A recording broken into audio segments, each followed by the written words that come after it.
Ibu-ibu nggak usah banyak cemas ingin punya anak yang soleh soleha. Udah banyak ngasih nasihat tapi kok nggak didengar Ustadz. Boleh nggak ngefek Bu? Anda mau menyekolahkan anak Anda di sekolah terbaik, di pesantren terbaik, milihin guru terbaik supaya soleh. Makanya kalau kata guru saya, Mas Soni, udahlah, pengen punya anak yang soleh soleha itu sederhana sekali rumusnya. Apa rumusnya Ustadz? Rumusnya 3. Bismillahirrahmanirrahim. Ada sebuah ungkapan klasik dari seorang bijak. Kalimatnya begini, dulu waktu aku muda, aku ingin mengubah dunia. Tapi lama-kelamaan aku sadar ternyata tidak mudah mengubah dunia. Ya sudahlah, aku berubah. Aku ingin mengubah negaraku saja. Aku semakin tua, ternyata aku pun sadar mengubah negara juga nggak bisa, nggak mudah. Ya sudahlah, sekarang aku hanya ingin mengubah kotaku saja. Aku semakin tua, umurku bertambah, aku juga sadar, ternyata mengubah kota juga nggak mudah ya. Ya sudahlah, sekarang aku putuskan, aku ingin mengubah keluargaku saja. Umurku terus bertambah, aku semakin tua, aku juga sadar ternyata mengubah keluarga juga nggak mudah. Ternyata satu-satunya yang aku sadari yang bisa aku ubah adalah diriku sendiri. Tapi anehnya Bu, begitu kita fokus mengubah diri, nanti dampak positif itu akan menular keluarga, terus bahkan meluas lagi masyarakat. Jadi Bu, makanya hadis dari Nabi SAW, ibda binafsik, mulai dari diri, mulai dari dalam. Ibu-ibu nggak usah banyak cemas ingin punya anak yang soleh soleha. Nggak usah banyak cemas. Mulai dari mana Bu? Mulai dari diri. Serius Ibu. Makanya saya tuh gini, orang tua yang sudah cukup ngasih banyak contoh kepada anak, itu seringkali nggak perlu lagi kebanyakan nasihat. Kalau kita ngerasa, kok nasihat, saya udah banyak ngasih nasihat tapi kok nggak didengar Ustadz. Boleh jadi bukan nasihatnya yang kurang, tapi contohnya yang kurang, modelnya yang kurang. Ya, kita nggak, kalau udah ngasih contoh Bu, udah mulai dari diri. Kadang-kadang nggak perlu lagi kebanyakan nasihat, nggak perlu kebanyakan ceramah, nggak perlu kita ngomong, nak sabar. Siapa yang nggak sabar itu? Kan ada ya seorang ibu yang anaknya, mama, umi, ayo umi, katanya mau belajar. Nanti ya nak ya, sambil scrolling aja ibunya. Nanti ya nak ya, abis sholat isya. Oke. Beres isya, ibu ini, mama, umi, ibu, ini udah sholat isya. Iya nanti ya nak ya, bentar lagi. Mama, umi, aku ngantuk nih. Ayo kapan belajarnya? Sabar nah, sabar. Innallaha ma'as-sabirin. Dalilnya hafal itu. Ceramahnya udah banyak Bu, contohnya yang kurang. Kita nggak perlu ngomong lagi, nak jangan berisik. Bisa nggak jangan berisik? Siapa yang paling berisik itu? Udah bapak ibu bilang jangan ribut, berantem, yang akur sama adik kakak tuh, bapak ibunya berantem depan anaknya, gimana? Jadi Bu, ibda binafsik, mulai dari diri, nggak usah pusing. Makanya saya sering sampaikan ya Bu ya, saya tuh nggak pernah khawatir loh Bu. Saya nggak pernah khawatir dengan kenakalan anak, kenakalan remaja. Saya nggak pernah khawatir. Yang saya khawatirkan kenakalan orang tua. Serius saya. Anda mau, nggak ngefek Bu, Anda mau menyekolahkan anak Anda di sekolah terbaik, di pesantren terbaik, milihin guru terbaik supaya soleh. Tapi kita sebagai orang tua, nggak berjuang jadi soleh, soleha, nggak bisa. Makanya kalau kata guru saya, Mas Soni, udahlah, pengen punya anak yang soleh, soleha, itu sederhana sekali rumusnya. Apa rumusnya? Ustadz, rumusnya 3. Yang pertama, example. Yang kedua, example. Yang ketiga, example. Kita nggak perlu pakai otot lagi, Bu. Misalkan mau bangunin anak, suruh sholat subuh di masjid. Nah, sholat subuh di masjid. Nggak perlu pakai otot. Bapaknya mulai dulu. Lihat apa yang terjadi. Ibunya bangun. Walaupun satu hari kita ngomong dikit aja tuh, Bu, menghujam ke dalam dadanya. Kita nggak perlu ceramah sabar, Bu. Ketika ada sebuah stimulus, ada sebuah kejadian, lalu ibunya bisa tampil sebagai orang yang sabar. Anak-anak lihat, weh, emak saya tuh. Nggak pakai ceramah sabar, Bu. Tapi itu masuk ke dalam jiwanya.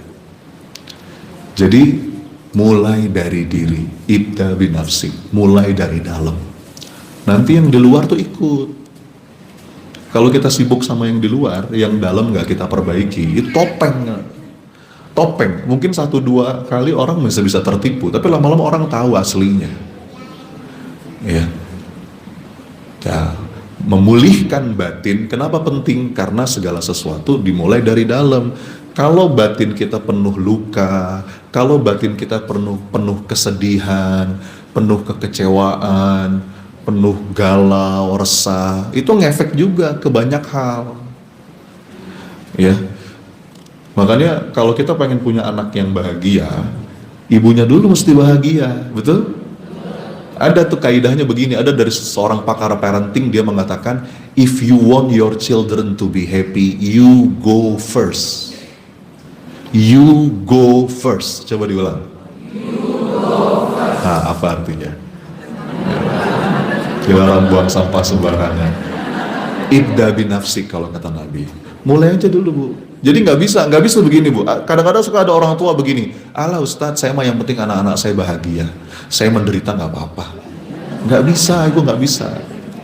Mesti mulai dari diri. Ya.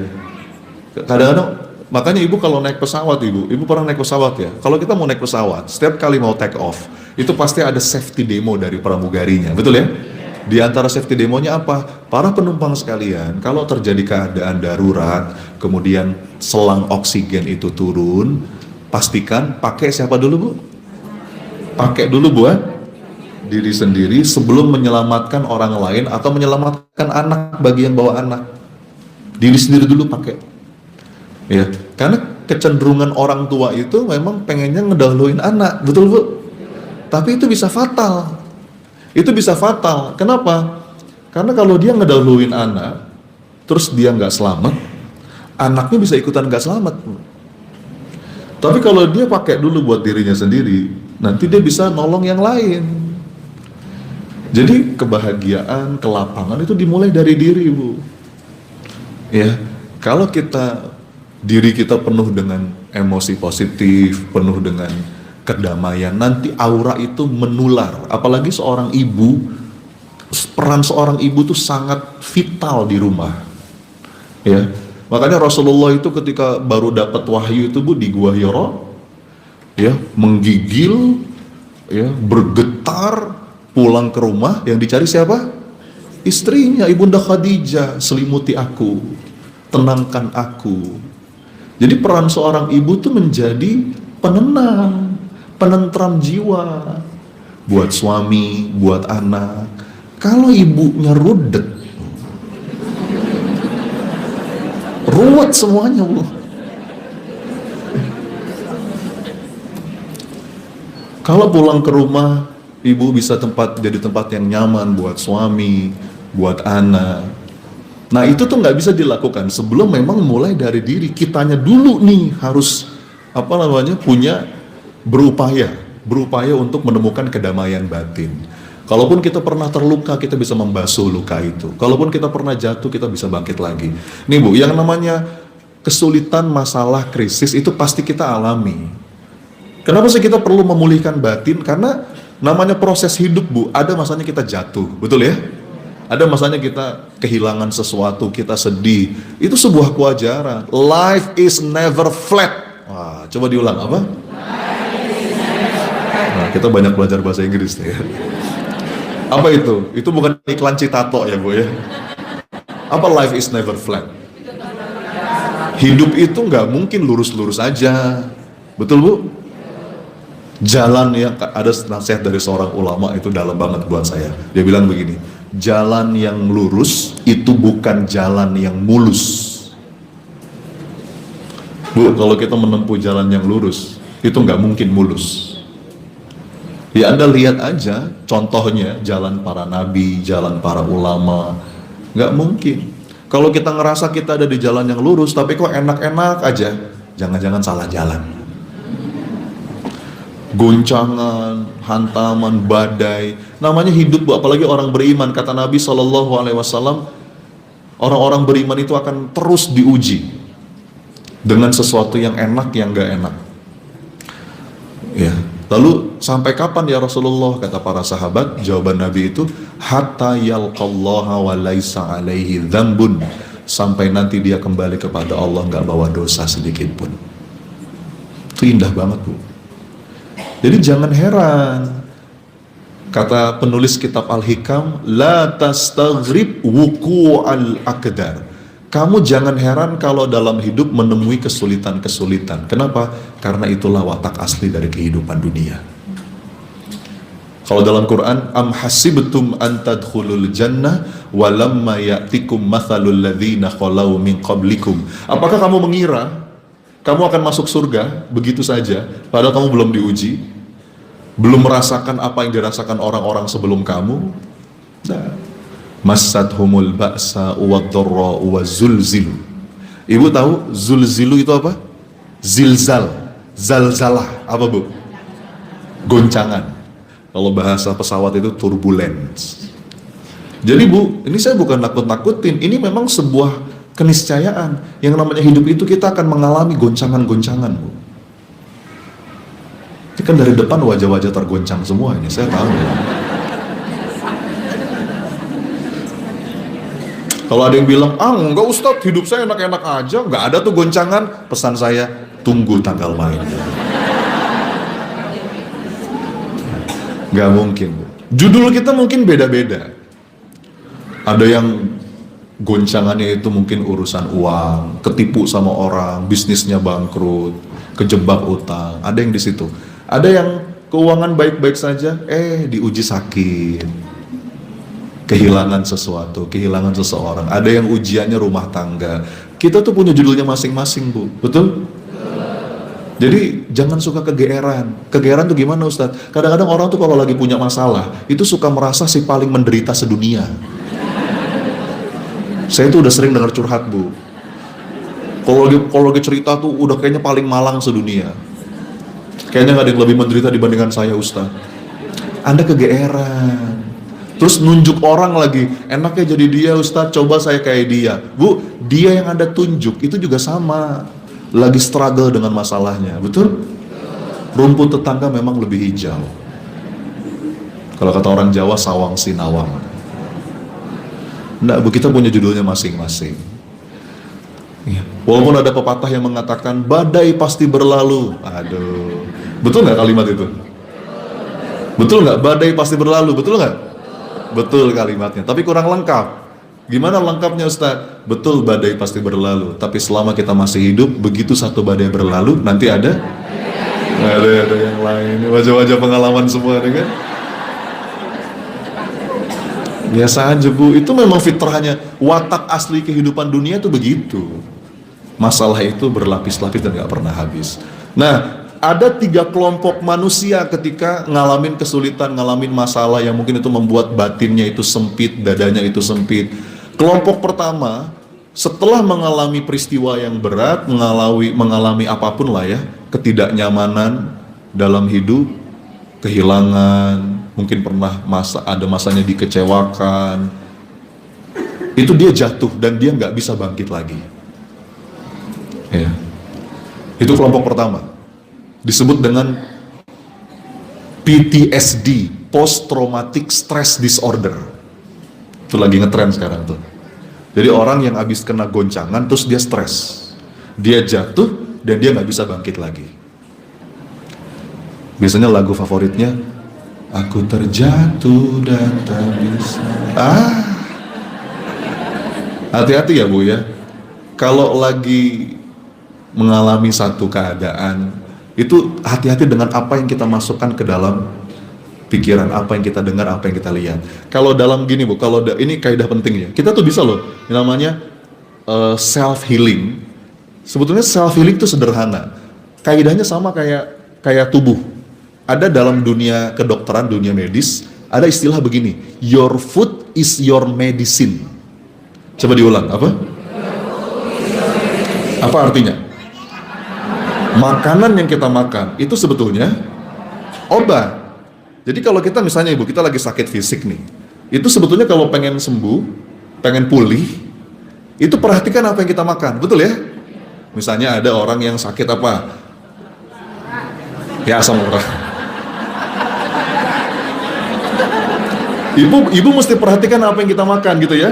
Jangan sampai makan makanan yang itu malah bikin kambuh, ya kan? Ada orang mungkin gulanya tinggi, jangan makan yang manis-manis gitu kan? Kurangi karbo gitu. Ada orang darah tinggi misalnya, jangan makan yang asin-asin. Nah kalau kita perhatikan apa yang kita makan, kita selektif betul dengan apa yang kita makan, lama-kelamaan itu ada mekanisme kita makin pulih gitu kan. Nah itu fisik, batin juga sama Bu. Kalau kita pengen pulih secara batin, Anda perlu perhatikan apa yang Anda makan. Nah kalau makanan tubuh kan yang masuk ke mulut, kalau makanan batin lewat mana? Makanan batin itu lewat mata, lewat telinga. Kalau Anda pengen pulih, perhatikan apa yang Anda dengar, apa yang Anda lihat. Jangan tadi lagi mellow dengerin lagu-lagu cengeng, makin jadi.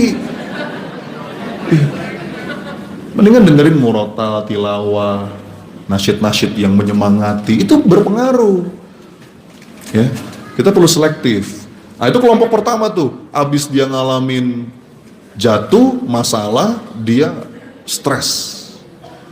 Ada kelompok yang kedua. Kelompok kedua itu oke, dia pernah jatuh, oke, dia pernah patah, tapi dia bisa kembali ke titik normal. Istilahnya itu recover to normal. Sebenarnya sebagian besar orang, normalnya kita sebagai manusia Bu, kita ada di sini. Allah itu mengkaruniakan kepada kita yang namanya self healing mechanism. Coba diulang, apa? Apa itu? Kita tuh punya kemampuan, mekanisme untuk pulih secara sendirinya gitu. Sama kayak luka nih Bu, Ibu ada luka di tangan, misalnya ya kena pisau gitu, kegores, seret gitu, berdarah kan? Sebetulnya luka ini Bu, nggak kita apa-apain sekalipun, sembuh nggak dia? Bisa pulih lama-lama kan Bu? Nah itu namanya self healing mechanism. Sama batin juga begitu. Sebetulnya kalau kita pernah terluka secara batin, sebetulnya seiring waktu berjalan dia bisa pulih dengan sendirinya. Nah itu kelompok kedua tuh, recover to normal. Tapi yang kita harapkan bukan cuma itu. Yang kita harapkan bagaimana, oke, kita pernah mengalami satu masa jatuh, berat, susah, stres, tapi justru setelah itu kita jadi manusia yang lebih baik, bertumbuh, bahkan jauh lebih baik dari sebelum kita jatuh. Istilahnya itu post traumatic growth. Bagaimana peristiwa-peristiwa yang mungkin pernah membuat kita trauma, tapi justru setelah itu kita malah jadi hamba yang semakin baik, kita malah jadi semakin tangguh. Ya, istilahnya itu anti-fragile. Fragile tuh Pak, Bu, ada beberapa orang yang mentalnya mental fragile. Ibu tahu fragile Bu? Fragile itu tulisannya fragile. Pernah baca Bu? Baca di mana? Ya. Saya tahu ini wajah-wajah sahabat tukang paket semua ini.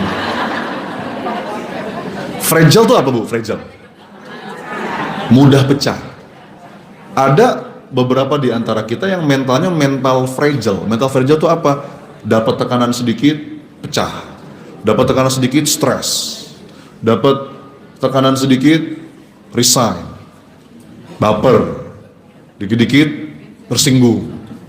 Itu fragile. Dikit-dikit healing, dikit-dikit healing. Ya.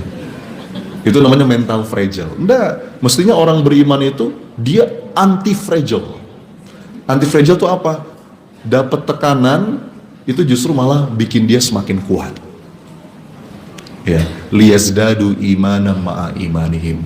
Nah sekarang pertanyaannya, gimana nih coach? Gimana nih Ustadz? Supaya kita bisa memulihkan batin. Kenapa sih batin perlu dipulihkan, Bu? Kenapa kira-kira? Apa efeknya kalau batin kita nggak pulih? Apa efeknya kalau kita tenggelam dalam luka, kesedihan? Apa, Bu? Hah? Nih, lihat nih, ada sebuah kalimat dari Imam Ibnul Qayyim Al-Jauzi. Kalimatnya gimana? Saya bacain ya. Beliau mengatakan, al-huznu yudha'iful qalbah wa yuhinul azma wa yudhirul iradata. Apa artinya? Kesedihan itu melemahkan hati, melemaskan tekad kebaikan, dan membahayakan kemauan berbuat baik. Anda lihat, Bu. Orang tuh, Bu, kalau batinnya belum pulih, bawaannya begitu, lemes, mager, nggak mau beramal soleh. Betul, Bu? Ibu-ibu kalau lagi sedih, bawaannya gimana, Bu? Kalau siapa ngapain kan, Bu? Ada nggak di sini lagi sedih, cuci piring gitu, ada nggak? Nah, kalau ada bagus lah itulah ya. Sedih aja terus, Bu, nanti. Enggak, normalnya kita sebagai manusia, kalau lagi nggak enak hati, Bu, kalau lagi ada masalah di ruang batin, itu pasti bawaannya mager ya, Bu ya. Tidur. Nah, itu nggak bagus. Bahkan lihat kalimat terakhirnya, kata Imam Ibnul Qayyim, la syai'a ahabbu ila syaitani min huznil mu'min. Apa artinya? Tidak ada yang lebih disenangi setan melebihi seorang mukmin yang bersedih hati. Jadi, Bu, kalau ibu-ibu pengen disukai sama setan, gampang. Gimana caranya, Bu? Sedih aja, Bu. Wajahnya prengat-prengut gitu ya. Kayaknya ngeliat mukanya tuh ruwet gitu. Enggak, orang beriman tuh sunnahnya gimana? Kalau ketemu orang tuh ceria gitu loh, Bu, wajahnya, Bu, senyum, enak gitu. Lo bukan berarti nggak pernah sedih. Para sahabat itu, Bu, malam hari itu dia menangis di atas sajadah, dan ketika siang hari tidak bersisa di wajahnya kecuali cerah ceria. Ini kok ngakunya beriman tapi ditekuk terus, baut gitu ya. Jadi enggak, Bu. Setan tuh seneng sama orang mukmin yang sedih, karena awalnya mungkin merengut, lama-lama mengeluh, lama-lama mengutuk takdir, lama-lama kufur tuh, Bu. Anda perhatikan ya, lihat. Makanya orang yang ridho, orang yang bahagia, berupaya untuk ridho atas apapun yang Allah tetapkan. Oh, itu amalan besar nilainya di sisi Allah. Kalau setan itu seneng sama mukmin yang sedih, sebaliknya Allah itu sangat seneng, Bu, ketika melihat ada hamba-hamba yang ridho. Qul bifadlillahi wa birahmatihi fabidzalika falyafrahu, kata Allah. Berbahagialah karena atas rahmat yang Allah berikan kepada kalian. Makanya orang-orang beriman itu mestinya orang yang paling bahagia dalam hidupnya, karena dia selalu bisa menemukan keindahan dalam setiap takdir kehidupan. Oke, Bu, coba lihat kanan kirinya sambil senyum. Yuk.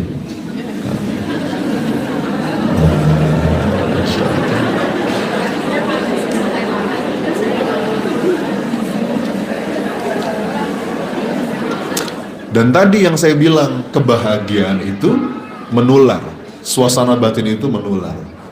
Nah, terus gimana kaidahnya nih, Ustadz? Nah, ini yang mau saya bahas. Ini materi inti saya. Paling tidak ada 3 kaidah, 3 rumus, 3 jurus untuk memulihkan batin, untuk stress healing. Ada 3 jurusnya. Ada berapa, Bu? Ibu perhatikan ya, ini jurus. Jurus ini nggak ada gunanya kalau nggak pernah dilatih. Sebagaimana kata Bruce Lee. Oh, Ibu kenal Bruce Lee, Bu? Kenal dulu. Tahu Bruce Lee ya? Bruce Lee itu pernah ngomong begini, aku tidak takut dengan orang yang punya 1000 jurus. Nggak takut. Tapi yang aku takut, orang punya 1 jurus dilatih 1000 kali. Jadi aku nggak takut mau orang itu punya 1000 jurus, tapi kalau nggak pernah dilatih, teori itu. Tapi yang lebih aku takuti, ketika seseorang cuman 1 jurus yang dia punya, tapi jurus ini dilatih 1000 kali. Itu mengerikan, Bu. Mungkin cuman pukulan jurusnya, tapi sekali pukul mematikan. Nah, makanya 3 jurus ini, Bu, ini jurus untuk stress healing, jurus untuk memulihkan batin. Ini butuh dilatih, Bu. Ini ibu-ibu kan hampir ke pengajian berapa kali seminggu, Bu? Jurusnya udah banyak sebetulnya, tapi masalahnya nggak pernah dilatih, betul? Ini penting ya, Bu, latihan tuh penting. Ibu masih ingat materi saya sebelumnya? Ada 3 menolak, mengabaikan. Kamu kenapa? Enggak, aku nggak apa-apa. Nggak apa-apa. Itu kesalahan kedua. Kesalahan ketiga itu exploding, jadi melampiaskan tapi dengan cara yang nggak jernih. Ngamuk-ngamuk, teriak-teriak, mungkin dianya lega tapi menzolimin orang, itu destruktif ya. Nah terus yang benar gimana? Nah ini yang mau kita bahas nih, Bu. Yang benar tuh 3M ini. M yang pertama itu apa? Nah, akui, ya Allah aku sedih ya, akui segala rasa. Nanti mengaku tuh ada 3, Bu. Mengaku ini baru M yang pertama ya, Bu ya. M yang pertama apa? Nah, M yang pertama ini dibagi 3 lagi. Dibagi 3 lagi. Apa yang diakui? 1, mengakui segala rasa, menyadari, mengakui, dan mengizinkan dia hadir. Allow yourself to be human. Ibu, kita ini manusia. Kita bukan malaikat, kita bukan robot. Kita bukan AI. Ibu coba tanya sama ChatGPT. Wahai ChatGPT, apakah kamu pernah sedih? Ya jawabannya apa? Ya enggak lah. Ya. Itulah bedanya kita. Allow yourself to be human. Kita ini manusia. Oh jangankan kita, Bu, Nabi aja pernah sedih, betul? Nabi Yakub itu sedih ketika kehilangan anaknya Nabi Yusuf. Nabi Zakaria itu cemas ketika umurnya udah tua tapi kok belum Allah karuniakan anak. Rasulullah juga pernah sedih ketika kehilangan istrinya, pamannya. Jadi allow yourself to be human. Akui itu, jangan disangkal, jangan ditolak, jangan denial. Akui dulu. Ngaku itu, Bu, saya sering sampaikan ya, mengaku itu pintu gerbang awal pemulihan dalam hal apapun. Kalau ibu sudah ngaku, minimal ngaku dulu deh, itu udah setengah jalan. Masalahnya kalau penyakit batin jarang orang mau ngaku. Kalau penyakit fisik orang ngaku, Bu. Ngaku ya, Bu ya. Kalau ditanya sama dokter, Ibu apa yang dirasa, sakit apa, ngaku nggak Ibu? Pasti ngaku kalau penyakit fisik. Ini dok, perutnya dok nggak enak. Ini dok, pinggangnya dok. Ini dok, lututnya nih dok. Ini leher nih dok, pegel. Kita akui itu semua kalau penyakit fisik.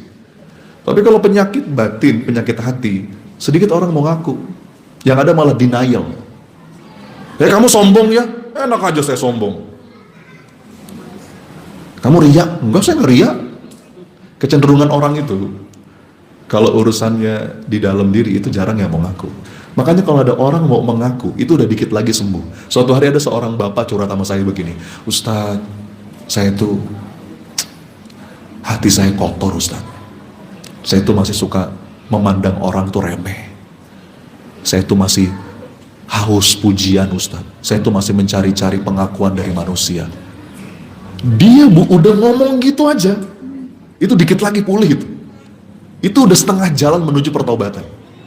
Kalau udah mau ngaku, Bu, itu udah dikit lagi. Dia udah sadar. Ya Ustadz, saya tuh masih banyak riya. Saya tuh jarang ikhlas Ustadz. Saya tuh masih suka dipandang orang. Itu pengakuan itu, Bu.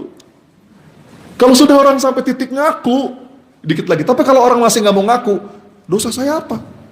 Enggak, saya nggak ada dosa apa-apa. Saya kurang apa, Ustaz? Nah, itu masih jauh. Masih jauh perjalanan. Makanya inti dari pertobatan itu kan pengakuan. Ya. Jadi yang pertama, mengakui segala rasa. Apapun itu ya udah akui aja. Kayak doanya Nabi Yakub tadi. Qala innama ashku bathi wa huzni ilallah. Ya Allah, aku sedih. Ya Allah, aku merasa susah. Nabi Ayub ketika sakit dan dia ngerasa berat, dia akui rasa itu. Rabbi anni massaniyad durru. Ya Allah, sakit. Nggak apa-apa, Bu. Ya Allah, aku capek. Ngaku aja. Pengakuan itu udah 50% menuju pemulihan. Nah, setelah mengakui rasa, yang kedua ngaku apa? Kan saya bilang mengaku dibagi 3 lagi nih, Bu. 1 mengakui segala rasa. Yang kedua ngaku apa kira-kira? Ayo ngaku apa? Sebut ngaku apa? Yang jawabannya benar hadiahnya umroh sama-sama. Bener, saya serius. Syaratnya 1, ketemuan di Masjidil Haram ya. Amin dong. Kan tinggal ngomong aja, ibu ada di pintu berapa? Kita umroh bareng insyaallah. Saya ada jadwal bulan Februari kalau mau umroh bareng insyaallah ya. Cuma itu private ya, cuma 35 orang. Ayo ngaku apa, sebut? Nah, pasti kalau saya tanya ngaku apa, spontan semua ngaku dosa Ustadz. Itu betul, tapi itu nomor 3. Ada yang perlu kita akui lebih dulu sebelum ngaku dosa. Salah dosa sama aja, Bu. Ngaku apa? Bingung kan? Hah? Apa, Bu? Apa? Halo? Ibu apa? Apa? Lemah. Enggak, kalau ngaku lemah itu masuknya sama ke rasa. Ya Allah, aku lemah, la haula wala quwata illa billah. Itu sama kayak mengaku rasa. Ada satu yang perlu kita akui lebih dulu sebelum kita ngaku dosa. Ayo. Enggak ada yang tahu ini. Kekurangan sama di sini. Jawabannya ada di doa Sayyidul Istighfar. Lihat, Bu. Ya. Abu ulaka bini'matika alayya, baru setelah itu wa abu ubi dzambi